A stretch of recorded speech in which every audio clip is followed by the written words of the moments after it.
waxaanu darasaynay aanu ogaanaynay nabadda sida u rabaan iyo arrinta sida u arkaan waa la soo dhawaato waa tii madaxweyne adagana markii dambe ku soo gaadhay la soo yimid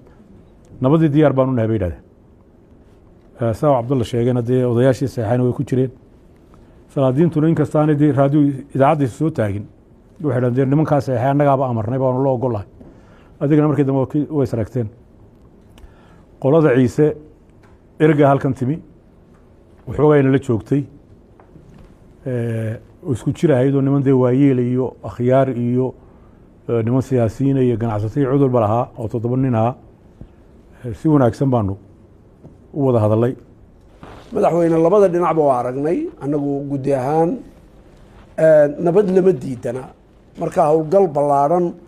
oo tiimka Cabdulla hogaaminayay xeebta waday baa jiray waxaanu taageera xabad joojinta hadda bilowga ah qoladii ciise timina 3 cishaan soo fadhinay